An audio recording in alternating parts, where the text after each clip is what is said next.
সামনেই রাখি পূর্ণিমা।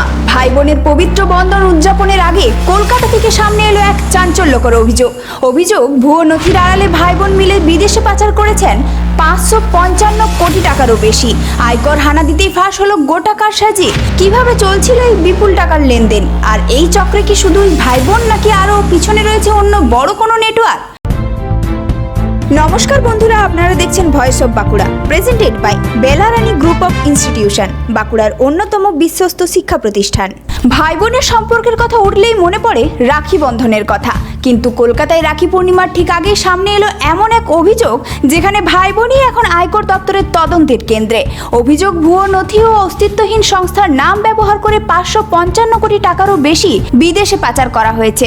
আর এই চাঞ্চল্যকর অভিযোগ উঠেছে পূর্ব কলকাতার ফুলবাগানের একটি চার্টার্ড অ্যাকাউন্টেন্ট ফার্মের বিরুদ্ধে।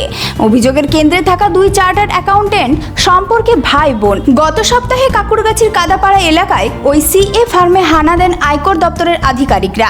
গোপন সূত্রে খবর ছিল এই ফার্মের মাধ্যমে বিপুল পরিমাণ টাকা বিদেশে পাচার করা হয়েছে। তল্লাশি চালিয়ে আধিকারিকদের হাতে আসে একাধিক নথি এবং শংসাপত্র, কিন্তু সেই নথি খতিয়ে দেখতেই সামনে আসে বড়সড় গরমিল। আয়কর দপ্তরের দাবি বিদেশে টাকা পাঠানোর জন্য ব্যবহৃত একাধিক শংসাপত্র ভুয়ো। এমনকি যে কয়েকটি সংস্থার লেনদেন দেখিয়ে এই শংসাপত্র তৈরি করা হয়েছিল, তদন্তকারীদের প্রাথমিক পরীক্ষায় সেগুলির অস্তিত্বই মেলেনি।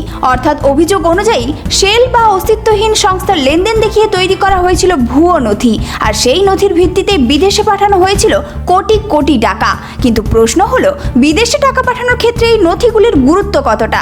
নিয়ম অনুযায়ী বিদেশে টাকা পাঠানোর আগে সংশ্লিষ্ট চার্টার্ড অ্যাকাউন্টেন্টকে প্রেরক ও প্রাপক চুক্তি, হিসেবের খাতা, লেনদেন এবং কর সংক্রান্ত নথি সহ একাধিক বিষয় যাচাই করতে হয়। তারপরই প্রয়োজনীয় শংসাপত্র দেওয়া হয়। কিন্তু আয়কর দপ্তরের অভিযোগ ফুলবাগানের এই ফার্মে সেই নিয়ম মানাই হয়নি। আয়কর কর্তাদের দাবি, জেরায় ওই দুই চার্টার্ড অ্যাকাউন্টেন্ট স্বীকার করেছেন বুক অফ অ্যাকাউন্টেন্ট কিংবা প্রেরকের প্রয়োজনীয় নথি যাচাই না করে তারা শংসাপত্র ইস্যু করেছিলেন। আর সেই শংসাপত্রের ভিত্তিতেই 2021 সাল থেকে 2026 সালের মধ্যে বিদেশে পাচার করা হয়েছে 555 কোটি 44,52,951 টাকা। তবে তদন্তকারীদের সন্দেহ, এই বিপুল অর্থ পাচারের পিছনে শুধু ওই দুই ভাই বোন নন, রয়েছে আরও একটি বড় চক্র।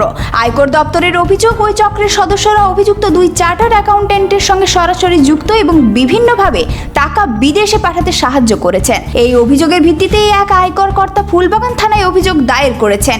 ইতিমধ্যেই তদন্ত শুরু করেছে পুলিশ। অভিযুক্ত দুই ভাই বোনকে তলব করে জেরা করা হবে বলে জানিয়েছে পুলিশ। পাশাপাশি এই 555 কোটি টাকার লেনদেনের সঙ্গে আর কারা যুক্ত, কোন কোন সংস্থার নাম ব্যবহার করা হয়েছিল এবং টাকা শেষ পর্যন্ত কোথায় গিয়েছে, সেই সব প্রশ্নের উত্তরও খুঁজছেন তদন্তকারীরা।